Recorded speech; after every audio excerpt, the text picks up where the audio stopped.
even though they're visionaries and know where they're going to go, Right. they don't lead with their head, they lead with their heart first. And Right. that to me is what truly makes an organization special from a people perspective. It's almost the I don't care attitude, and they just do it because it's right for them. Absolutely. And it's what they visioned, and you're either you're coming with me for the ride, or you're not. Yeah, I mean, I remember. So William, when you say cult, like that's essentially what it I didn't was. mean Like that you as a were bad way. you were there, you weren't. Yeah. And those that weren't got off the train pretty quickly. Netflix has a new, monstrous story to tell. In 1950s Wisconsin, Ed Gein lived quietly on a decaying farm, hiding a house of horrors so gruesome it would redefine the American nightmare. Driven by isolation, psychosis, and an all-consuming obsession with his mother, he committed crimes that would haunt Hollywood for decades. The third and most harrowing installment of Ryan Murphy and Ian Brennan's anthology series. Watch Monster, the Ed Gein story, October 3rd, only on Netflix. This episode is brought to you by LifeLock. Between two-factor authentication, strong passwords, and a VPN, you try to be in control of how your info is protected. But many other places also have it, and they might not be as careful. That's why LifeLock monitors hundreds of millions of data points a second for threats. If your identity is stolen, they'll fix it, guaranteed, or your money back. Save up to 40% your first year. Visit LifeLock.com/podcast for 40% off. Terms apply.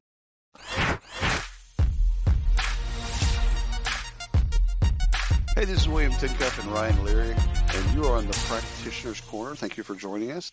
Lisa, I can't wait for us to get into your story because I've known you along at different points in your journey, but I don't know your journey. So let's do this. Let's do, first of all, introduce yourself and your current company. Absolutely. So yes, as you said, I'm Lisa Sterling. I am the Chief People Officer at Perceptix, which is a really fun company to be the CHRO or CPO at, because everything we do is about the employee experience. It's about employee listening. It's about activation of data. Oh, cool. It's about listening with intent. And that's kind of what you're supposed to do as a CHRO, right? Is listen to your people. You and these being an HR leader at HR technology companies. What's going on? Man, I'm a big believer in really not just believing in, but being passionate about the product or service that the organization I work for delivers. And I also believe in drinking your own champagne. And so I am a huge believer in, I want to work for a company that I not only am passionate about their products and services, but they can make my life better. And HR tech has been that for me, whether that was at Ceridian or Mercer, Smart Recruiters, now here. Like I get to be the buyer, the consumer, and the customer all in one. Well, and your product people probably love you because they get the inside, rather from a paying customer, an outside customer, they get internal data. Mm-hmm. So I think they love you as well. So how direct are you with your product people? Let's be honest. Do they really love you? They love me. Like some of them might actually want to put a muzzle on me and like, could you stop giving us feedback, right? Well, part of my journey, and I don't know if you know this, but part of my journey that got me into this was running product. I ran product at Ultimate Software for their talent module. Right. And that's what I originally started at Ceridian for, was to run the talent side of the Dayforce product. So I have a passion for product. I understand how product should be consumed by a CHRO. And so, yeah, I'm very direct, Ryan. Like if something isn't working as designed, I'm not going to sugarcoat that. I'm going to say, I don't understand why you designed it like this. You're literally not making my life better. You're making it more complicated. Yeah. Well, and you have an interesting perspective where they may not, right? They're a product. You're a consumer. You've used it throughout your entire career, and you know how your people also need to use the product and what they need to get out of it. Absolutely. Yeah. So let's go backwards. Ryan likes doing this, and so I'll do it. Let's go back to high school or college, wherever you feel like. Did you elementary school? Yeah. Did you? No, we're not going. No. Did you have an idea?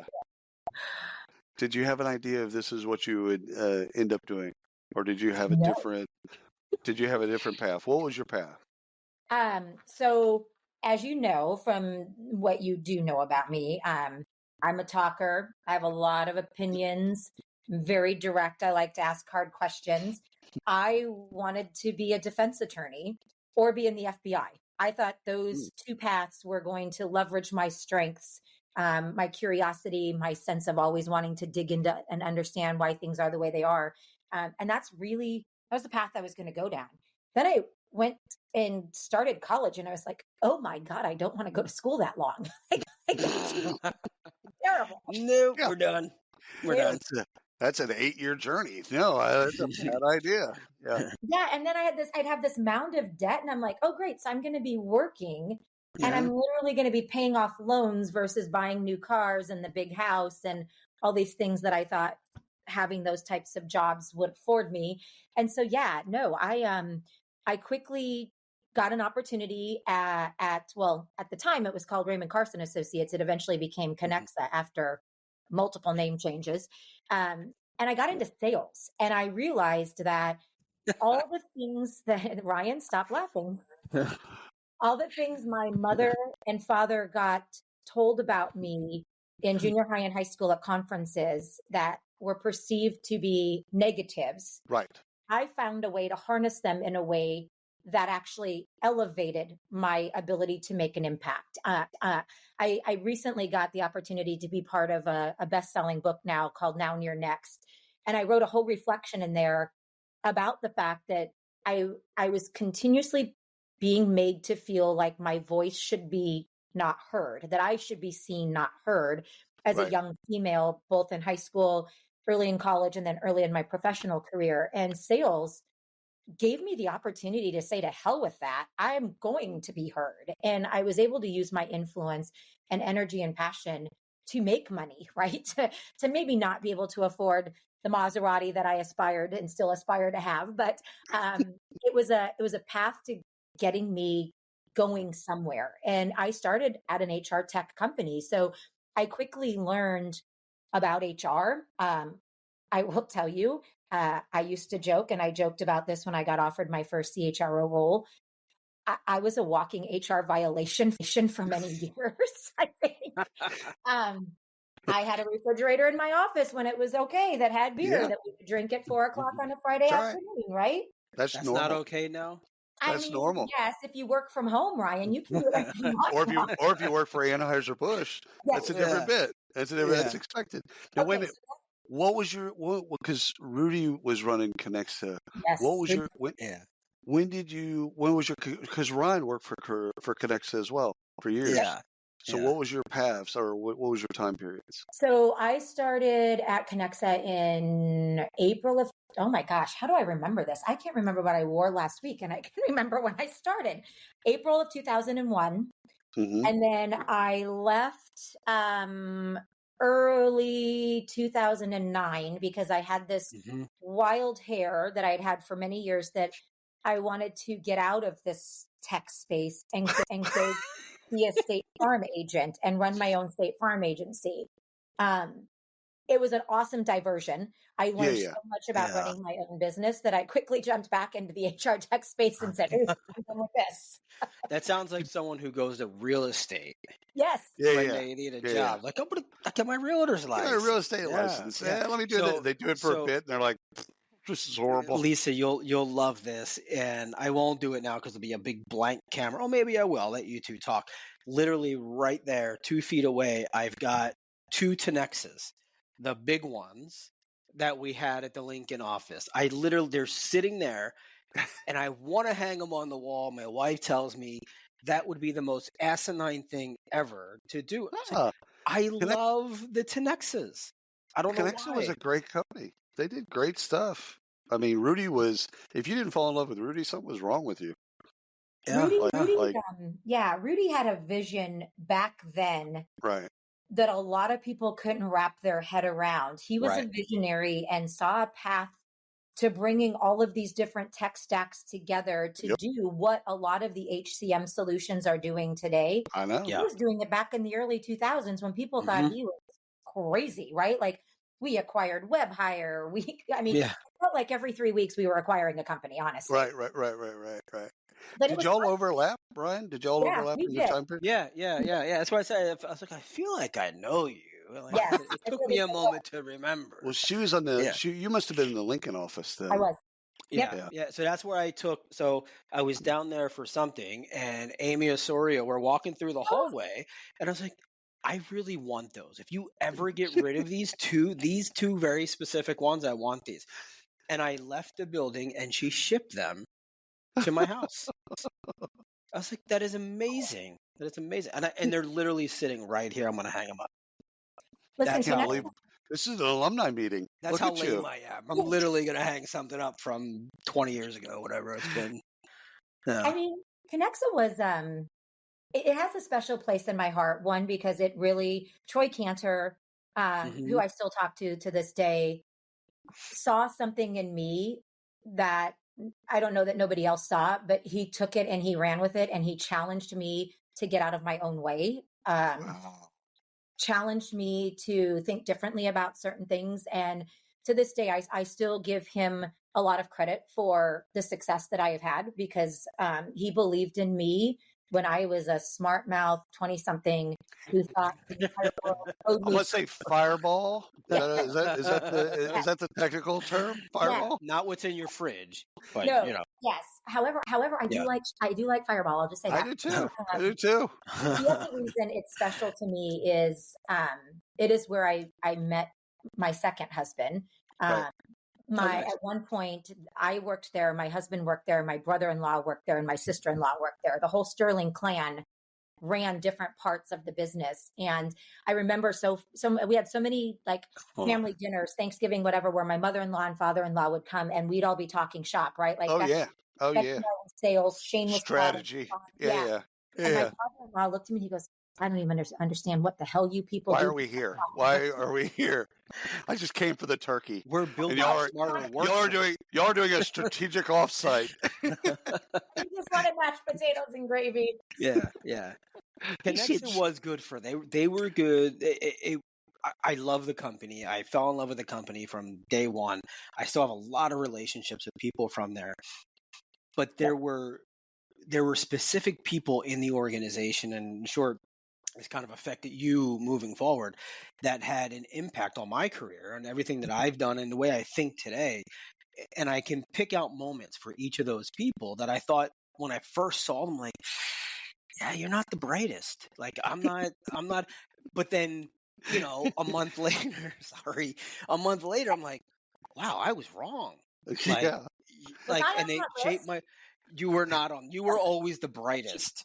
You were the one I was like, I need to be her. Goodness. Which is why I took the Tenexus home with me. So after the State Farm bit, was Ultimate your next stop? It was. And that's an interesting story too, right? So again, going back to the incestuous nature of these companies, right? Right.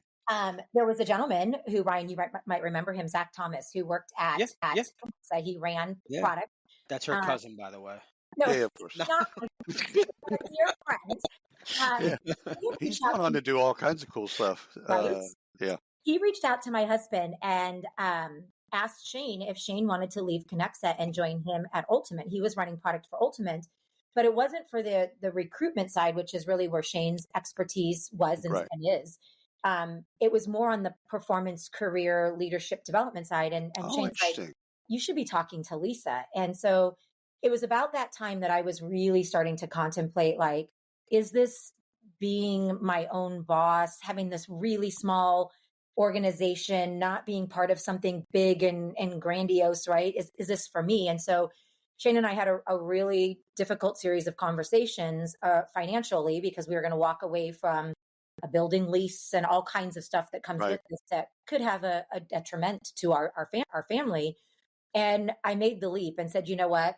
You only live once. If we live poorly, great, but we'll have a great family, right? Like, I'm going to do what I love. And so I jumped back into that and went to work for a gal by the name of Laura. Her and Zach were awesome people to get connected to. And I had a really good run there. And I started in the product side.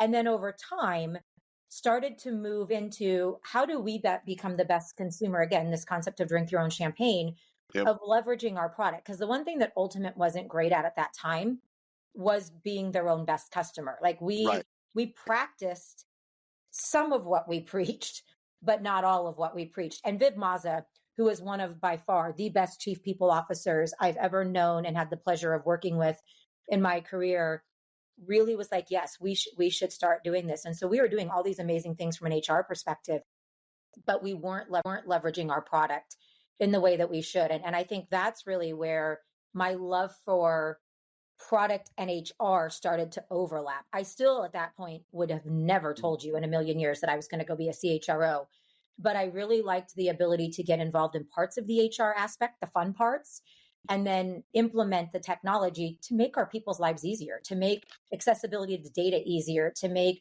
the integrity of information far greater than ever before. And that's where I think that to me is my tipping point, where I started to tip my toes into truly the HR function versus selling into or building product for. So the CEOs that I know that you've worked for, they all have something in common. So David, Jerome, Rudy, etc. They all, I'm not going to say cult leaders, because that's a negative. No, that's exactly what you want. That's exactly. Am I on? Okay. But you know what I'm saying? All of visionaries. We're going in this direction, and I can see. First of all, I can see falling in love with that. Oh, I mean, in all of those cases, to the person, it's like when you're around them, they will get you on the page, and they will show you what North Star is, and it's like, okay, let's go. Like, I could see it being easy to then be a part of that. Oh, Scott Scherr was the same way. I remember the first time I landed in Fort Lauderdale and went to the Weston campus, which was, we called it home court because it was a huge basketball court. The moment I shook Scott Scherr's hand and I listened to him for 5 minutes, I was like, dude, I'll fall on the sword for you. Yeah, where you at? Where do you want us to live? Well, what's the deal? Yeah. And David was that way. Yes. David and Scott were very similar, but very different. Yeah. And my current CEO, John Borland at Perceptix, is very much like Scott. Like, if I had to take two of my CEOs that I've ever worked for, it's Scott and John that are the most alike, because they lead with heart. Right. Even though they're visionaries and know where they're going to go, they don't lead with their head, they lead with their heart first. And that to me is what truly makes an organization special from a people perspective. It's almost the I don't care attitude, and they just do it because it's right for them. Absolutely. And it's what they visioned, and you're either you're coming with me for the ride, or you're not. Yeah, I mean, I remember. So William, when you say cult, like, that's essentially what it was. Like, you were there, you weren't. Yeah. And those that weren't got off the train pretty quickly. Yeah. And I think that's okay too, right? Yeah. Like, maybe cult's not the right word. Maybe that's no. But we understand it. Yeah. Yeah. But I think kind of like the Jeep sign behind you. Yes. I honestly, up until just a few minutes ago, I didn't realize. I knew it said Jeep. This is an ad. I hate it! An ad for crisp, refreshing Angry Orchard hard cider. That is refreshing. An ad that interrupted your podcast. I hate being interrupted! To remind you to stop being angry at me and crack open an Angry Orchard. That's a good idea. Don't get angry. Get Orchard. Angry Orchard Cider Company, LLC. AngryOrchard.com. Please drink responsibly. Angry Orchard is a hard cider with other natural flavors. Wie wäre es, weniger Zeit mit dem Einkauf zu verbringen und dafür mehr Zeit für deine Lieblingspodcasts zu haben? Mit dem Rewe Abholservice geht das. Bestell deinen Einkauf einfach online und hol ihn bequem und fertig gepackt im Markt ab. Natürlich ohne Mindestbestellwert. So bleibt dir mehr Zeit für die nächste Podcast-Folge oder deine Lieblingstracks. Jetzt ausprobieren. Auf rewe.de/shop oder in der Rewe-App. Dein Rewe Abholservice. Online bestellen, im Markt abholen. But I was like, Jeepers. No. I don't know why. And then I saw the Jeep above it. I'm like, no, it's just Jeep. Got it. All right. It's an obsession. It's an obsession. But yeah, same thing. Point. I think when there is that much focus and passion behind a vision, to your point, people are either with you or they're gracefully exiting and going left stage and finding their next, right? Right. I think that is a beautiful thing, because there's too many people that work for organizations who just stumble along, right? They're not thriving, they're surviving, they're getting a paycheck, they don't love what they do. But in this type of organization, you almost feel like a misfit if you're not aligned. Right. And it makes it easier for you to gracefully exit and go do something else. Right. There is, again, in some companies, you can just sit and just be. Collect a check. Yep. And I don't want to work with people like that. No. I want to ask you a question about the relationship between the chief people officer, CHRO, whatever the highest level of talent there is, and the relationship between that and the founder, the CEO. What is the optimal? What have you found is the optimal relationship between A and B? Like, what should it be? Listen, I'm going to use my current situation because it, to me, is optimal, and it's part of the reason I came here. And Ryan, you'll know a bunch of people, but I came to Perceptix because it truly felt like I was coming home. And when I say home, back to my Connexa days, there are a ton of Connexa alum that work for this company. Chad Tonages, Amy Craiglow, I can go through a list of people who worked at Connexa with me who are here. Yeah. They've been here longer than me, so I'm the newbie. But John, when I was interviewing with John was very clear up front that he didn't want a CHRO. He wanted a strategic partner. He wanted somebody who he could call at 5:00 in the afternoon and say, I am thinking about something. Can we just think out loud together? Can we have a conversation? I'm not suggesting John doesn't make decisions without me. He does all the time. But when it comes to cultural... But he shouldn't. Well, Now she's really thinking. No. Make a decision. No. The decisions that I think are most important that impact our people, our culture, our organizational success, because it impacts our leaders, et cetera. Him and I have this incredible relationship, and he is a founder. He's one of the co-founders of the organization. He's the only founder left. The rest have moved on. But that relationship between us started during the interview process. And that's what made me really be like, this is it, right? If I'm going to leave Smart Recruiters, this is it. And Jerome and I had a very similar relationship. Right. I think that the challenge with the founder relationship and CHRO is depending upon the ego and how the CEO thinks, you can be a token role. And I don't mean that rudely by any way, shape, or form, or disrespectfully, but it's kind of like, hey, Lisa, I want your opinion. Okay, great. I'm going to go do it my way anyways. Yeah. I checked the box. Move on. Yeah. I have you. I asked you. That doesn't happen all the time, right?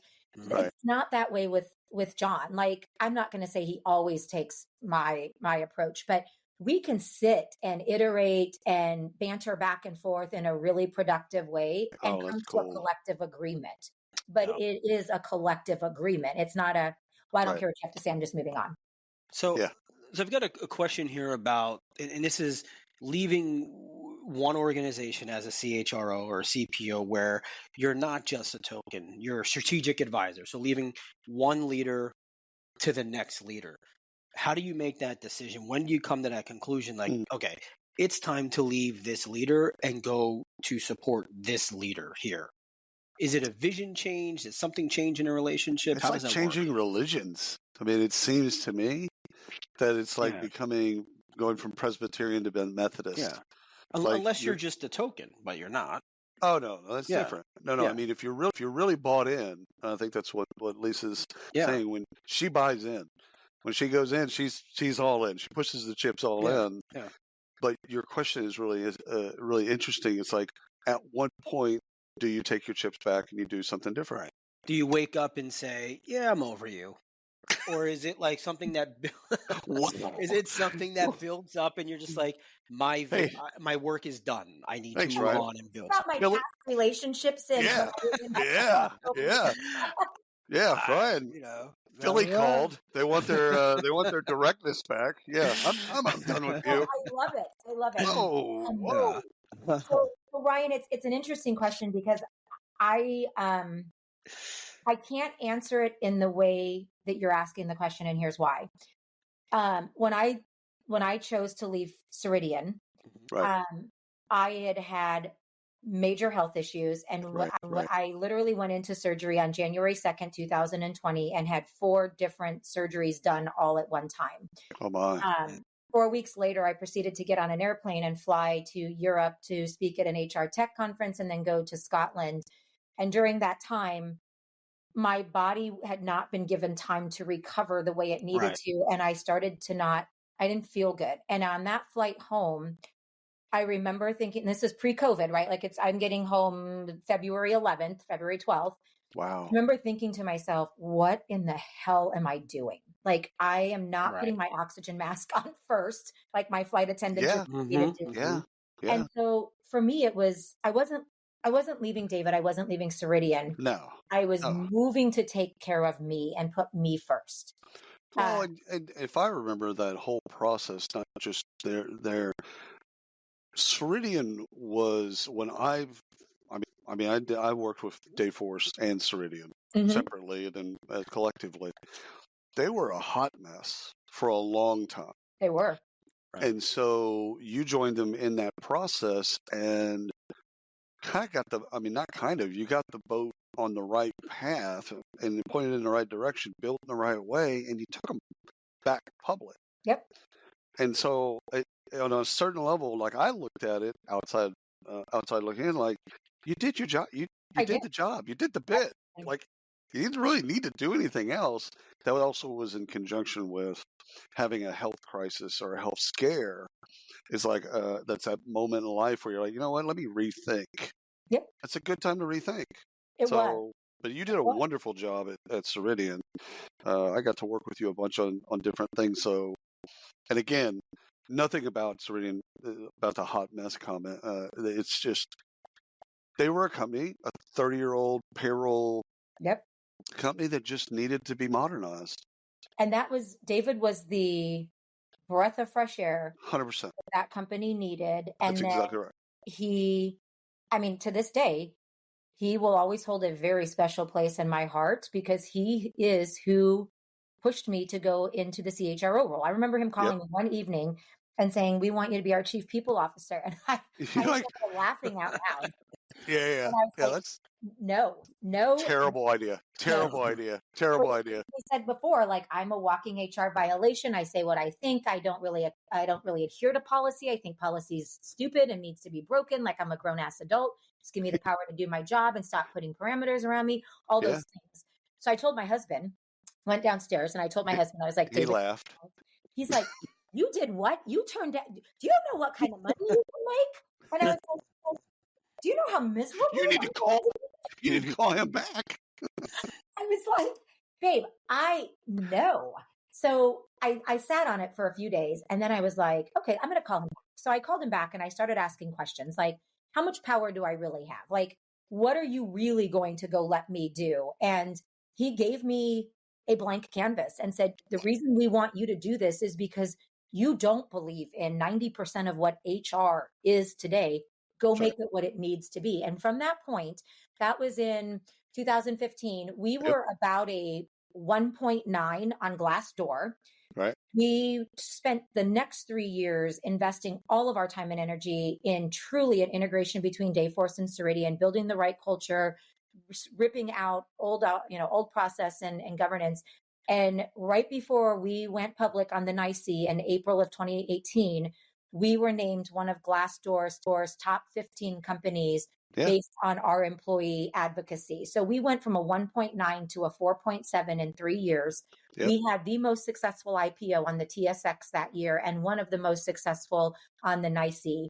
And we made a lot of people millionaires. They were able to retire with that money, right? And so to your point, William, when 2020 came around, it was easy for me to not easy, I shouldn't say that, but it was logical. And I felt like my job had been done and I was handing the keys to the kingdom to somebody else. I had done what I needed to do. I also knew I wasn't the right person Right. to take Ceridian to that next phase, because I like the growing, I don't want to polish things. I want to be part of the build. I want to help go from a shit show to awesome, right? Yep. Not just, we'll just continue to make it better and better. Like that's not fun for me. No, that's boredom for you. It is. And then EverCommerce came along and I met Eric and he was like, we're going to do an IPO. We really don't have a CHRO. Like, so I went there knowing this was not a long-term gig. Like this was not a fit for me long-term. It was out of the HR tech space. It was an organization that was 51 different acquisitions growing. It's an amazing company. Let me just tell you that they're continuing to do great things for the SMB market. But it just wasn't for me. So I knew there was a time bound on that. And I'd always, always, always admired Jerome and thought what he was doing way back in the day with smart recruiters and creating this free experience for talent acquisition teams and doing these reverse recruiting events. I was like, I want to be part of that. Well, the benefit for me was our previous head of FP&A and investor relations at Ceridian had left and was their CFO. So I had the honor of working alongside Jeremy Johnson, who I adore immensely. But as Jerome started to transition out of that organization, at that time, back to your question, Ryan, I knew I couldn't be there any longer because I joined for Jerome and his vision. Yeah. I had no idea what the board and the next CEO were going to do. Now they've gone on and done tremendous things. I probably could have stayed, but this opportunity with John and Perceptix came up and I was like, I'm going home. I'm literally going back to where I started.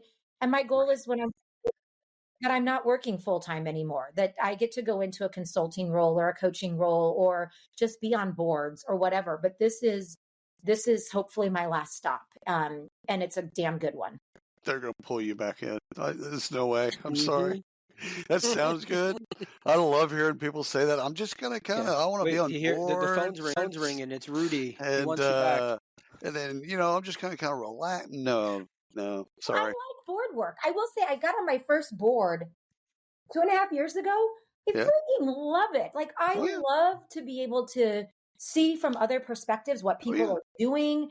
I get to work with the CHRO of the board I sit on. I speak with the CEO a lot. We share war stories with each other. Like it's kind of cool to be a part of it, but not be responsible for it. 100%.